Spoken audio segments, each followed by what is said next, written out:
Well, we're almost there. The Rise of Skywalker is about to hit the big screen, and this is our review of Episode 7, The Force Awakens, and Episode 8, The Last Jedi, as if it was one movie. And not only are we going to review these two films like one story, we're going to be given our predictions and theories for The Rise of Skywalker.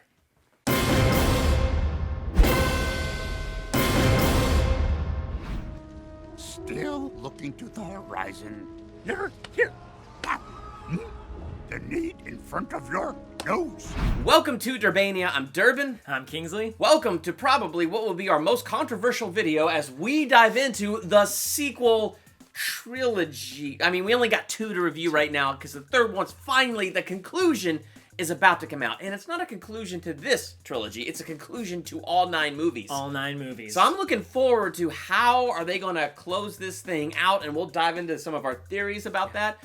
But let's just talk overall. I think with so far, Force Awakens and Last Jedi, it's still in the A range for me. I think I'm going to give it an A-. And I think that what keeps it from the A+, because I really love Force Awakens, is The Last Jedi. But it's not what you think about The Last Jedi. I don't hate the movie, but I feel like its need to subvert everything almost became a joke on itself. Right. Because it just did it way too much. Yeah. But I'll get more into that in a little bit later. What's your grade? I'm going to grade it A- as well. I agree with you on that one. Force Awakens came out, so much build up. Oh my gosh. So much build up. Everybody got so excited. J.J. Abrams takes the helm. We get some of our favorite characters are back on screen. Yes. They've aged and whatnot. When Han walked on the Millennium Falcon, Chewie. We're home.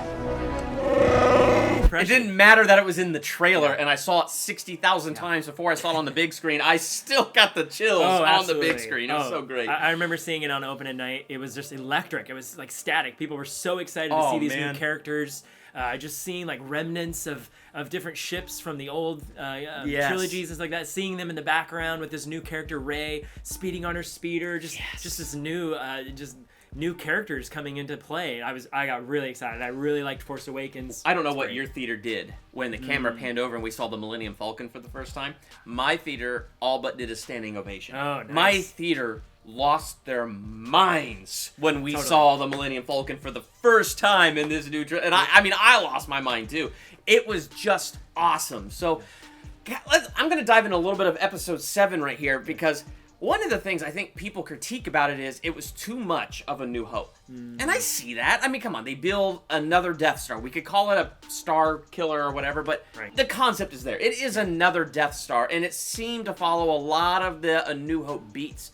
Sure. But that doesn't ruin a darn thing for me, because you could do that and it be bad, or you could do that and it be good. And I feel like J.J. Abrams did that to bring us the familiarity of Star Wars. We're back. We're back to our friends. We're back in this universe. And I like how he propelled it forward from there. And so I think even though he hit familiar beats and it followed a New Hope pattern, I thought it was well done. If you're going to follow that, I think it did it with excellence, and I enjoyed it. How about you? I completely agree.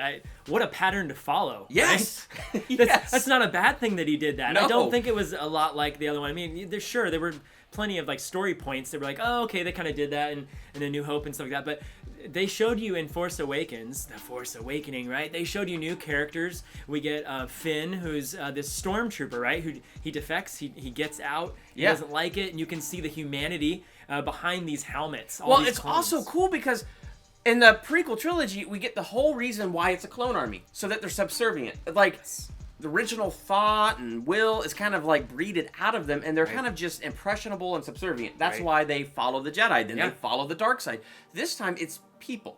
And they're kind of brainwashed and trained from youth, but they're still people. And so it was interesting that we changed that, the new direction. Right. Yeah, and then we get this new character, Kylo Ren. Yes. Right? He comes out and he's got this nasty looking lightsaber that's got these weird things coming out the side, and all of a sudden he's fearful, and they change the music, and they show him at a night scene, and the first thing he does is stop a laser gun being shot at him, and he just pauses the shot right there, and it's so sweet to see that. It really is. This guy has got a nasty voice. He's got a nasty mask on him. You don't know who he is. He's just this exciting new Darth Vader-like character, and I think he does well. I think so too. Very well. I think just overall, Force Awakens was really well casted. I really liked Daisy Ridley. I liked Adam Driver. I thought they really created a lot of character energy between them. I think so too. They have a great chemistry. Don't be afraid. I feel it too. And there's a reason they have a great chemistry, and I guess we're not going to find that fully until this third one. Right. But yeah, there's something about those two where they are drawn together by the Force, and not just Snoke using the Force in Last Jedi to connect them. Yeah. He used that because he saw there was a connection between them. And I don't think it's going to be brother-sister connection like we got from the... Because that'd be too much following the pattern, and I really don't think JJ's going to do that. But I like kind of that mystery there. And so speaking of mystery, what I liked about Force Awakens is what it sets up with Rey. And what we got on Last Jedi, let's subvert that. Subvert. But I think the way JJ set it up in The Force Awakens, nothing can be subverted because of her vision. Right. So let's break down her vision. Yeah. The first thing, she's in a hallway hearing a kid crying. Yep. And then I think it's like the Knights of Ren and all of that stuff, and Luke putting his hand on R2-D2, and then her being left alone on that planet. But I think what's most interesting in that whole vision are the very beginning and the very end. Because the very beginning, she's standing in this weird, sterile-looking, hallway. Right. What is that? Why is her vision starting her here? Right. What does this mean? Mm-hmm. And then I like the ending where you hear Obi-Wan's voice, these are the first steps. These are the first steps. To me, that was fascinating. And no matter how much you want to try to subvert expectations about her identity in Last Jedi. You're filthy junk traders who sold you off for drinking money. You have no place in this story. You come from nothing. You're nothing.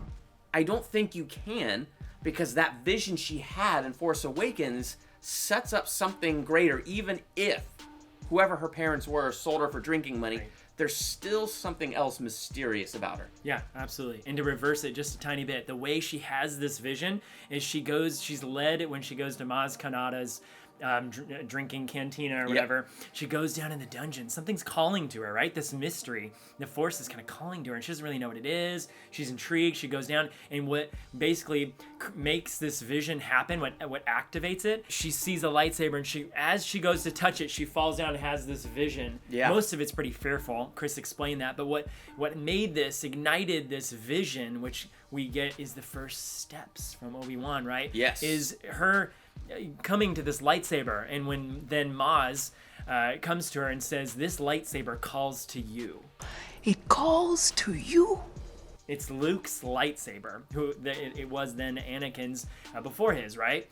This is a famous lightsaber. Yes. I even heard a theory before Force Awakens came out that the movie was apparently supposed to start with the lightsaber floating in space. I heard that theory too. So much of the saga and stuff is about this one lightsaber. It's an interesting piece. And so when Maz says that this lightsaber calls out to her, the first thing I thought of the first time I saw that, I just thought of how Jesus calls out to us. Jesus, his message is for everyone, the gospel. Yeah. And basically, a verse out of the Bible that could be easily relatable for this is John 15:16, and it says, this is Jesus speaking. He says, "You did not choose me, but I choose you, and I appointed you that you would go and bear fruit, and that your fruit should abide, so that whatever you ask in my Father's name, he may give it to you." And that's just amazing that Jesus chooses us. Even if we haven't chosen him, even if we're of no use to him, he chooses us. And the fact that this lightsaber is choosing Rey to get her story activated, it's calling to her. It literally is. It's giving her vision. It's making her think. And Jesus will do that same thing for you, Chris. He calls out to each and every single one.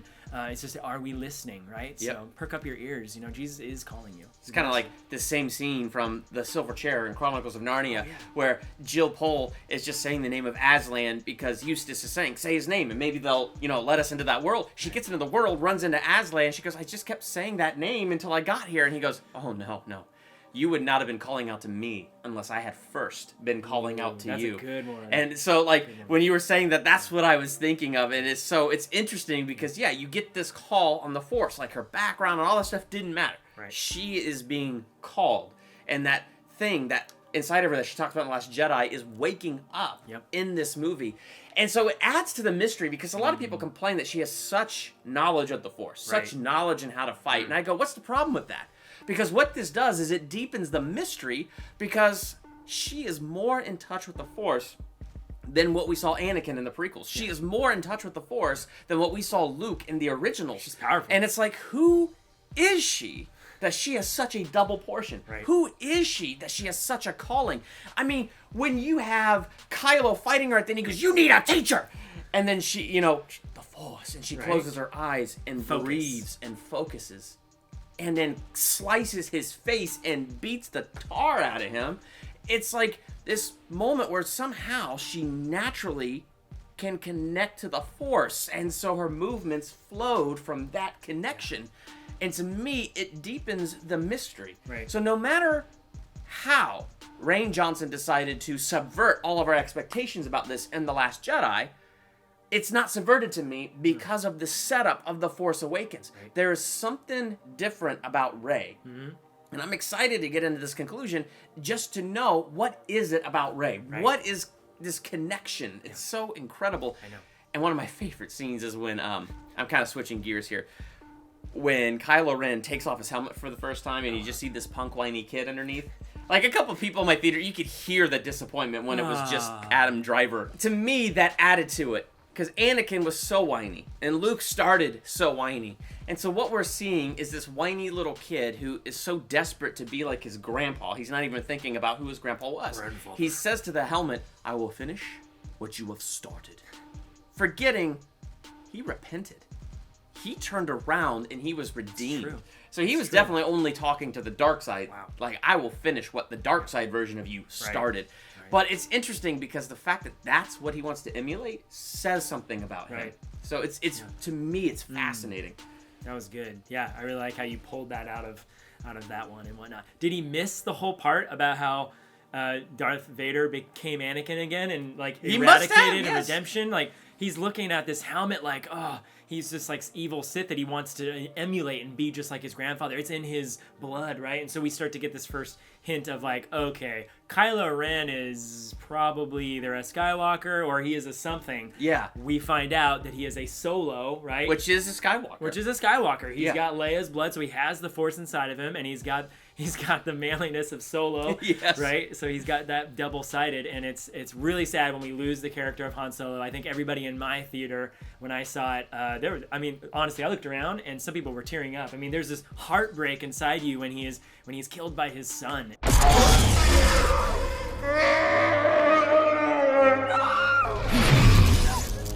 It's such tragedy. You don't want to lose Han Solo. He's so beloved, but... Well, it's interesting when that scene starts because you know he's going to die. Like, at the moment the scene begins, you know it's going to happen. It's not a surprise when he actually kills him, but it's still the buildup. Yeah. Because you have the Star Killer draining that sun, and you have one of the pilots flying by saying, as long as there's light, we have hope, which becomes the metaphor. And what I love, and it might be a little on the nose, but I don't care. I love how the scene is done because you see there's still the light of that sun, and it's shining on Ben's face. As long as there was light, there was hope. But it's interesting because he kept resisting that hope. Yeah. And I hope we get more into the roots of his character, what made him want this dark side so bad, like what made him so hungry and allowed him to be so twisted the way Anakin was. Because there is a visible fight. And as soon as the sun goes out and the light is gone, it's the symbolic moment of he made his choice and he killed Han. So yeah, it's no surprise once that scene starts that Han is going to die. But to me, it's the artistic picture of that and the build up to that, and Ben closing himself off to the light. Like he finally hardened his heart. Yeah. Like Pharaoh with Moses. Just finally did it. Hardened his heart and killed his own father, and the deed split him to the bone. He told Snoke that he goes, Solo means nothing to me, right? That is just like so heartbreaking and whatnot. But what I liked, and I saw a little bit different from what Chris is highlighting, is that when Han openly goes out, he's supposed to be planting bombs, and he openly goes out to seek his son. He knows he's going to be caught, but a father's love for his son is just immense. It's amazing. And so he openly goes out, and the first thing he says, for the first time we hear it in the movie, is he calls him Ben. Ben! That's his son, right? Yeah. And so for me, I got goosebumps because I'm like, he's calling out his son. He's going after him. And for me, when I saw this, Han is kind of like Jesus, and Kylo Ren or Ben is us. And so Jesus comes to Earth and he calls out our name. He calls us who we are, children of God. Take off that mask. You don't need it. What do you think you'll see if I do? The face of my son. And yet, what did they do to him, right? They crucified Jesus, they killed him, and they did it because they had hardened hearts. They didn't have faith, they didn't believe. And so you can easily see how that worked out for him, how it worked out for us too. But a father's love transcends. Oh, yeah. Yeah, it's like the story of the prodigal son. Right. You know, here this prodigal son wastes his life, and when he decides to come home, he comes home in utter shame, thinking, as if I'm even just a slave in my father's house. And then the father meets him halfway down the road. Right. Doesn't even wait for him to get home, and he goes, get the finest robe and put it on him. It's like you see like Leia saying, bring our son home. Right. The love and that forgiveness is there. And when you look at it through that light, it's so much more tragic when Ben chooses Kylo Ren, when Ben hardens his heart to it, because it's heartbreaking to see the type of love that he has. Right. So I'm hoping with the Rise of Skywalker to see more of that origin. What got a hold of his mind? How did Snoke first get a hold of him and start speaking to him? Right. And what made him so vulnerable to that? Like, I want to get more of that backstory. What we've gotten has been really good. I want more. I want to see the meat of that. And in the process, I wouldn't mind learning more about Snoke, but that was really, really interesting. Snoke, he's so built up in Force Awakens, and you think that he's going to be the new villain of like all three movies, or at least the new Emperor. The new Emperor, right? Yeah, and then in the second movie, he's chopped in half, and it's a really cool throne room scene. I think that's probably the best scene. Oh my gosh, movie. Probably one of the best choreographed lightsaber fights. One of the most epic moments. That dude getting cut in half the way Kylo fooled him. All of that was just so smart to me. And they're fighting these stormtroopers all in red who have like really good skills. They have like awesome equipment, and they're doing the chain, and they're doing different stuff. Really, like, they're a good match for these two. But these two in connection, these two united are way more powerful. Oh my gosh. To see that moment where those two unite, it just makes you wonder even more. Because, okay, so moving into The Last Jedi a little bit, into the positives of The Last Jedi, this connection between Rey and Kylo is so interesting that even Snoke sees it and takes advantage of it to do that Force thing, so they're communicating with each other, because he knows it's going to be the thing that draws them both out. Yeah. And you know, gets either Kylo to affirm his side and gets Rey either bending the knee or dead. Right. But then to see the power of those two together, it's like... It's rad.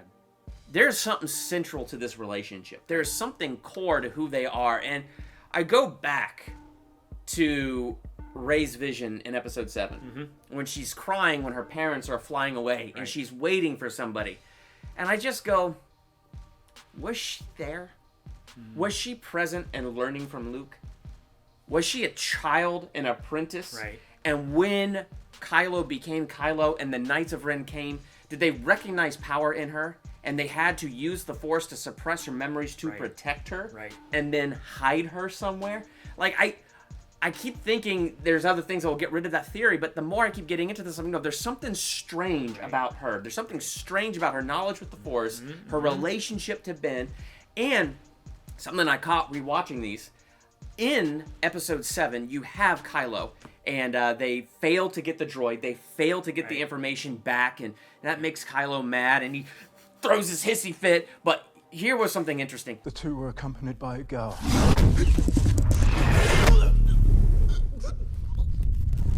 What girl? Why that reaction when they said a girl from Jakku? Like, seriously, that reaction? Right. And another interesting thing, when they're in Maz's place, and, you know, she gets up to follow after Finn, Maz turns to Han and says, "Who's the girl?" Cuts away. I think maybe Han didn't know who she was at the beginning, but I think recognition must have dawned somewhere, and he knows who she is. Which is why I go back to this childhood thing, that she's put on Jakku for her protection because of the raw power. I don't know. This is me theorizing, and we haven't even got to our theory portion yet, but it's like there's something so mysterious there. No amount of subversion in Last Jedi could undo that for me. Yeah, it's true. Yeah, I mean, when Rey hands the lightsaber to Luke, you want to see him be like, let's go do this, right? Yes. And then what you get is like maybe a more realistic take on this old beat up Jedi who's been in seclusion for, I don't even know, 30, 40 years or whatever, has aged and has a huge tragedy in his past of losing all these Jedi and all that stuff. And so what does he do? He throws it over his shoulder. Most people in the movie were like, what? Is this real? Like, you know, I mean, your heart drops because you're like, no, I want Luke to like ignite it. I don't want him to fight. And you just get this like old man who's like just angry and beat up and all that stuff. But later on, when he finally does show up to fight Kylo Ren, I figured it out that he was a force projection. I saw a few different things, and when you look at you watch it in the movie, it's exciting that he is a force projection. I thought that was a great scene. That was a great scene when they shoot all of their power and all the different AT-ATs or whatever are shooting as much as they could, just an over amount for one human if you think about it.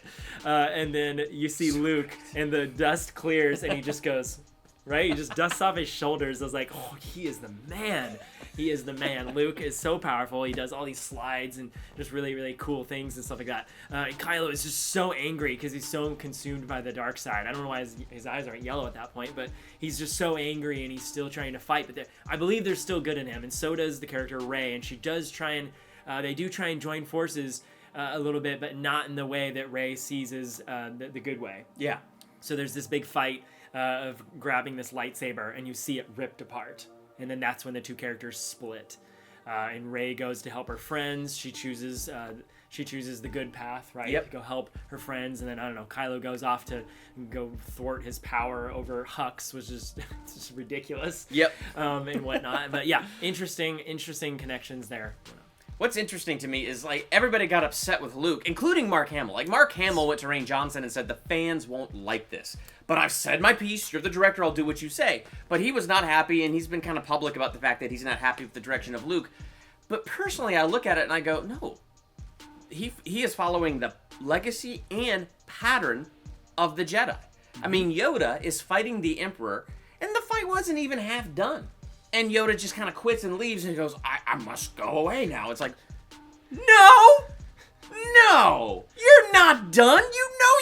He did not wound you in some way that you can't keep fighting. Seriously. Oh my gosh. Come on, Yoda. Then you go to Obi-Wan, and he does the same thing. So we have this pattern where the Jedi seem to, all proud, then all of a sudden, oh, I made this huge mistake, and then they go into hiding.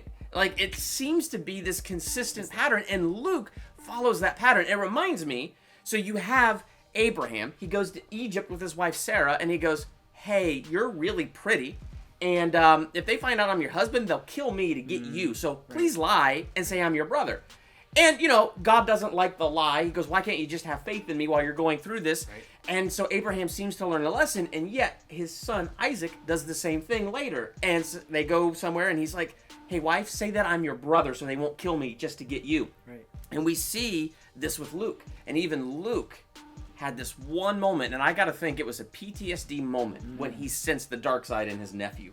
When he felt that. And the overwhelming sorrow, the overwhelming grief of all that he went through with his father, even though he saw the light side of his father, what is the emotional toll of that? Of being tortured to draw out that light side of your father. Of course he doesn't want to go through that again, and now he finds it in Ben. And his shame is he's finding this in Ben while he's trying to train Ben to be a Jedi. And so even in this fleeting moment of temptation, Ben wakes up at the wrong time, and Luke feels like such a failure and becomes so consumed with the fear of failure that he's afraid to train the next generation of Jedi. The idea that he's having this fear doesn't diminish his character, it deepens his character. I think it adds to the complexity and layers of Luke Skywalker. Yeah, I agree with you. In Last Jedi, you see two different perspectives of one event. The facial features of Luke in the very first vision is not of anger. You see, confusion, frustration, but he knows that he can help him, right? But later, you get to hear it from Kylo, which is this angry, nasty-looking Luke who ignites his lightsaber like he's gonna hack and slash him, and it just causes me to think, which one was actually true, Chris? Yeah. Which one was the truth? Was the first one real? Was the second one, it was embellished or whatnot? But when things happen, people have two different perspectives of them. And so basically what happened was it was negative. So it was not a good thing that he stood over the top of him with a lightsaber getting ready to like end him. Basically, Luke is fearful, but he's staring into the possibility of his nephew turning evil, and he sees the worst, unfortunately. I think Luke still has fear in him. He still has that great fear that like Yoda and whatnot kind of instilled into him. The fear of the Jedi and whatnot that they kind of get. Yeah. Right? When they go to close up. Which is why Luke is a little overcorrecting in training Rey. Right. Because, he's so actually bitter towards himself and the fear that he's experiencing. Right. I failed because I was Luke Skywalker. Jedi Master. A legend. He's bitter towards himself for that experience. And to me, I'm like, that's just totally human. Right. He still sees the light side of Ben Solo. And that's why he's all the more ashamed, because for one moment, he forgot who he was and saw the darkness over the light. But then he saw the light over the darkness, but it was just 1 second too late for Ben. And so it's like, I get it. He's bitter at himself. He's bitter at the Jedi. There's just a lot of bitterness. Right. And it takes until he sees Ghost Yoda to kind of understand, again, what the Jedi mean by letting go. Because it's not about emotional suppression, but it's about learning to forgive. It's about learning to let go of that bitterness. Right. It's about grabbing a hold of the light over the dark. We're human. We're going to experience those things. We just need that firm foundation to give us the strength that when we feel bitterness, all right, I feel it, I'm mad at this, I forgive myself, and I forgive them. Right. Move on. Yes, failure most of all. The greatest teacher failure is. You wouldn't think that failure is like such a good lesson, but it actually teaches us, right? Our failure can actually be our best mentor. Yeah. It can show us how to respond from there. Yep. I think that was a huge lesson. That was a huge by lesson. Yoda. Still teaching as a Force ghost. Very wise little green creature. I think we should move to some theories, Chris. I think theories You is a have good some idea. good theories. I'll let you start first. All right, so one of my theories, and I kind of talked about this in the prequel thing, it is this whole thing with Darth Plagueis, who knew how to manipulate the midichlorians to create life and could even cheat death. Right. I'm thinking this is exactly where the Emperor is. Now, I don't know how he's cheated death. I kind of theorize he's going to be a dark side Force ghost. And we saw Yoda call lightning down, and it burned up the tree that supposedly had the Jedi text. He hits Luke in the head with his little cane and all that stuff. Yes. First time ever we see that. We see an immaterial object for the first time interact in a material world. And so that's kind of interesting. So I think there's going to be something to that with Palpatine, with Darth Sidious, and his learning from Darth Plagueis. But again, manipulating life with the midichlorians, I kind of theorize we're going to find out it was he who created Vader to begin with. And I think he created Rey. That's what I'm thinking. I'm thinking he messed with the midichlorians, and that's why Rey's vision began with her in that hallway, and Rey's vision in episode 8, where she's in the dark side tunnel and asks to see her parents, and she only sees herself. I think that's why. I don't think she has parents. I think the people that traded her for drinking money were just people that had adopted her. Just nobodies. Right. Yes, and I think there's a familiarity between Han and her and Luke and her. Like, they knew her when she was a child, and for her safety hid her from Snoke. Yeah. And that's why it took time for recognition to dawn on them. Those are my theories. Those are some good theories there. I also have some of my own. I agree with Chris's, but when I first heard the title, The Rise of Skywalker, I'm like, okay, I think that there's going to be a new generation of Force users. Maybe they're going to be called Skywalkers. That would be interesting. Instead of Jedi or Sith, you're going to have Skywalkers. How exciting would that be? That would be awesome. Trilogies to come in the Star Wars universe, right? I have a big question though. Is the canon going to be introduced? Is the canon going to be mentioned, Chris? I mean, I have no idea. We'll see in the last episode. Because they seem to be overwriting a lot of canon. Yeah. So what canon are you referring to that's going to be mentioned? Well, I mean, there's plenty of different things that they're bringing into canon. Why did we see turning it back to, why did we see Darth Maul?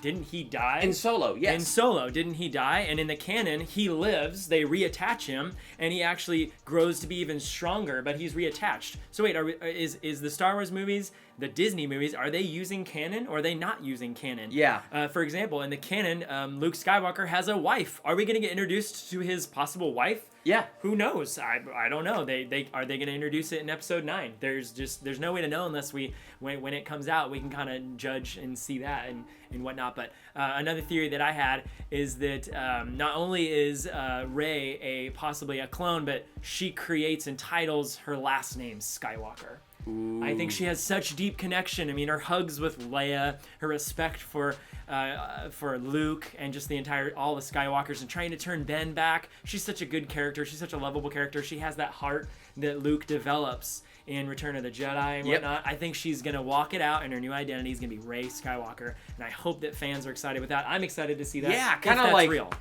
of like how Anakin took the identity of Vader to symbolize the death of Skywalker. Yeah. Maybe she takes on Skywalker to show that she's taking on a new identity. Now that would be kind of interesting, because the one thing one of the things I liked about Last Jedi was the idea the Force doesn't come just by midichlorians and bloodline. Right. That anybody can have the Force because it's about calling. Like you said earlier about the lightsaber calling to her, and the awesome thing you said about calling, I love that idea. Yeah. So I love the idea it's beyond the bloodlines, and I like that concept for her. I just still think her origins are mysterious, and I hope they don't undercut that, but I want to see, like you said, she's not a Skywalker, but it's the identity she chooses. That is a really cool theory. That's exciting. Any theories on Palpatine? Like, how do you think he's back? I mean, that could have been a vision or a dream of Rey's. I mean, the whole Dark Rey or whatever, she ignites, like it has the double lightsaber blade and all that. I feel like those are all visions. That could be a vision for sure. Real. So you think maybe even the Emperor's voice comes to her in a vision? I mean, it could be. It could follow her along as this nasty voice that's following her the entire time, or they'll totally incorporate him.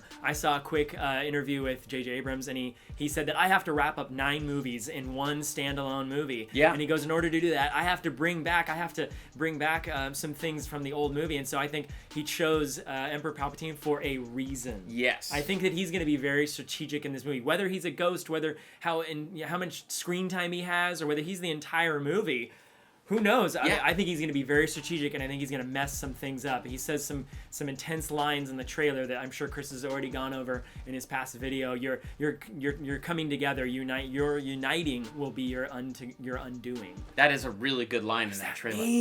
Your coming together is your undoing.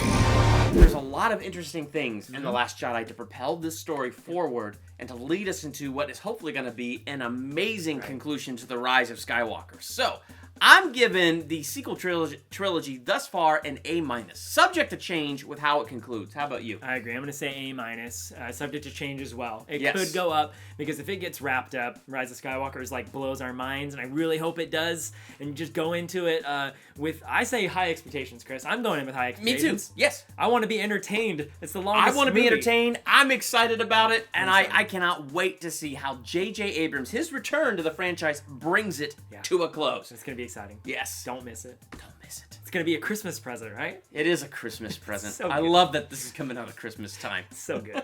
So, Awesome. Merry Christmas. Merry And Christmas.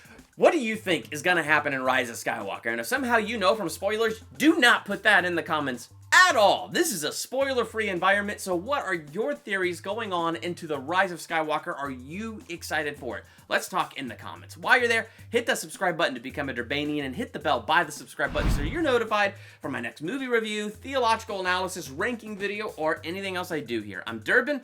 I'm Kingsley. Thanks for checking out Durbania.